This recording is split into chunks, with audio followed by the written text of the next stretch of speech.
Democratic organisation Y fourth part है।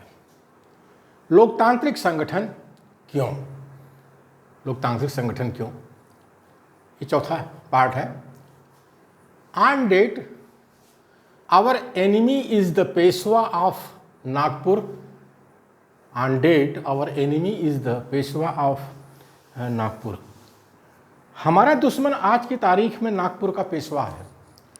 हम भारत के मूल निवासियों के लिए आज की तारीख में 2022 में जो दुश्मन है वो नागपुर का पेशवा है।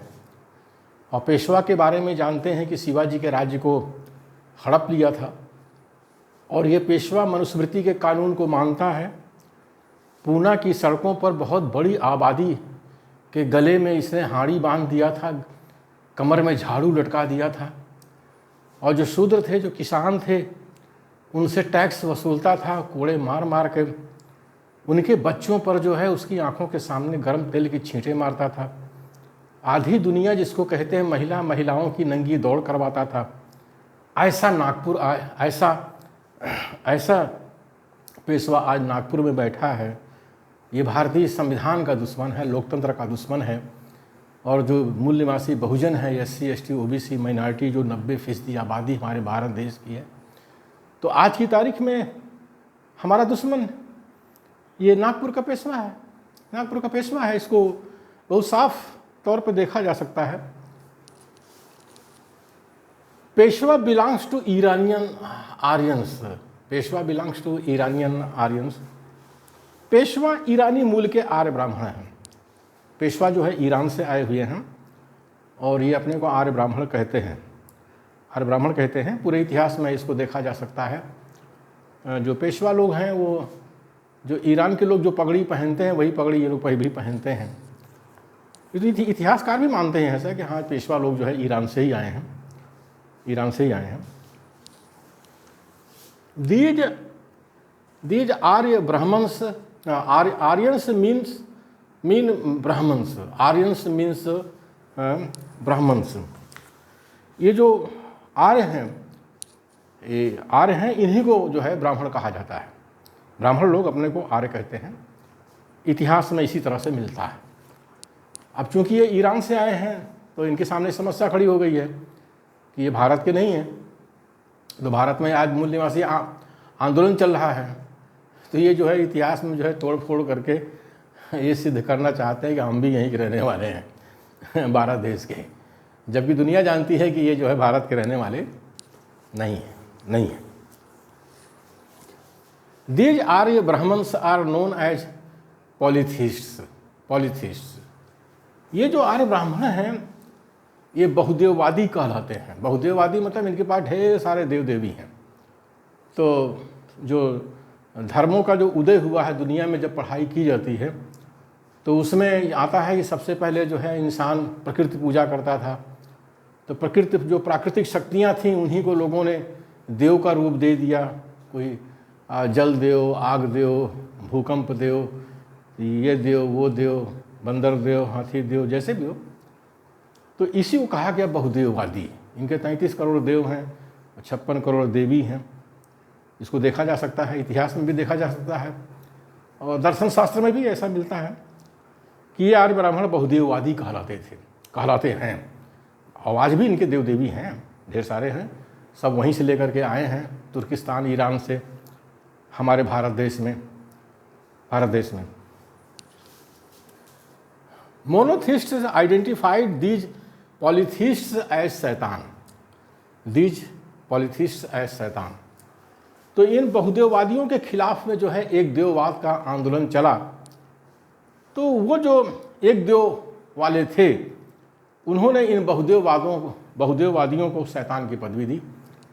कारण क्या है कि ये जो बहुदेववादी हैं कहते थे हम बड़े उत्तम नस्ल के हैं, हम ऊंच लोग हैं, तुम बाकी सब लोग नीच लोग हो। यानी इंसान में जो ये भेद करते थे बहुदेववादी, तो एक देववादी चिढ़ करके इनको इसीलिए शैतान की पदवी दी। ये शैतान जो है भगवान को भी नहीं मानता है, भगवान को भी लात मार देता है। भगवान ने सबको बराबर बनाया है, लेकिन ये शैतान अपने कहता हम ऊँच हैं, बाकी सब नीच हैं। बाकी सब नीच हैं। आवर एनिमी इज शैतान, आवर एनिमी इज शैतान।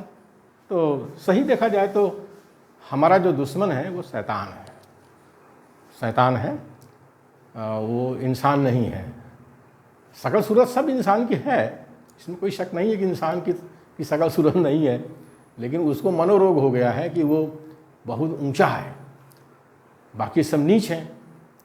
और भारत के अंदर 3% है, ये 3% ये शैतान है, लेकिन ये जो है 97% को नीच कहता है। और शैतान इसलिए भी है कि इसको डर नहीं लगता कि कहीं ये 97% जिसको नीच कहते हैं, ये इंसान अगर 97% इंसान अगर इकट्ठे हो गए तो हमारा तो कचूबा निकाल देंगे, हमारा तो कचूबा निकाल देंगे। लेकिन ये डरता नहीं है, सबको नीच बनाता रहता है, अपने को ऊंच कहता रहता है, और सत्ता के हर कुर्सी पर अपने को ही देखना चाहता है। क्लास 1 से क्लास 4 तक जितनी भी सुविधाएं हैं सरकार की, सब पर कब्जा करना चाहता है। कहीं ईवीएम के माध्यम से, कहीं जो है कोलेजियम के माध्यम से, कहीं लेटरल एंट्री के माध्यम से, कहीं निजीकरण से, सब पर कब्जा करना चाहता है, कर रहा है हमारे भारत देश में। इसीलिए ये हमारा दुश्मन शैतान है। They have no humanity, they have no humanity, इसमें इंसानियत नहीं है। सही, अब देखिए सही बात है, इसमें कोई इंसानियत नहीं है, क्योंकि बाकी लोगों को, जिसे भारत का मूल निवासी बहुजन है, इसको शिक्षा से वंचित कर देता है। हजारों साल से इसने भारत में शिक्षा से वंचित किया है, आज भी शिक्षा से वंचित कर रहा है। नई शिक्षा नीति क्या है? यही है 2020 की। वो भारत के सारे मूल निवासी शिक्षा से वंचित हो जाएंगे, और जो शिक्षा से वंचित हो जाएंगे तो इंसान नहीं रह जाएंगे, जानवर के स्तर पे आ जाएंगे। तो जानवर के स्तर पे आ जाएंगे तो फिर शैतान जो है जैसा चाहेगा वैसा शासन करेगा। तो हमारा दुश्मन शैतान है, आज की तारीख में हमारा दुश्मन शैतान है। हम भारत के मूल निवासी बहुजनों का जो दुश्मन है शैतान है। तो अगर इस शैतान से लड़ना है तो हम लोगों को जो है लोकतांत्रिक संगठन बनाना चाहिए। लेकिन दुर्भाग्य है कि हमारे भारत देश में हम मूल निवासी बहुजनों के बीच में तानाशाही है। हमारे जो नेता हैं तानाशाह हैं, सुप्रीमो हैं, और सुप्रीमो गिरी की वजह से, तानाशाही की वजह से कोई देशव्यापी संगठन नहीं बन पा रहा है। इसीलिए हम 3% जो शैतान पेशवा है, इससे हम लड़ नहीं पा रहे हैं। तो आज ज़रूरत है कि हम भारत के मूल निवासी जो है लोकतांत्रिक संगठन बनाएं और देशव्यापी संगठन बनाएं, तभी हम इस 3% शैतान पेशवाओं से लड़ सकते हैं। तभी हम इन 3% शैतान पेशवाओं से लड़ सकते हैं।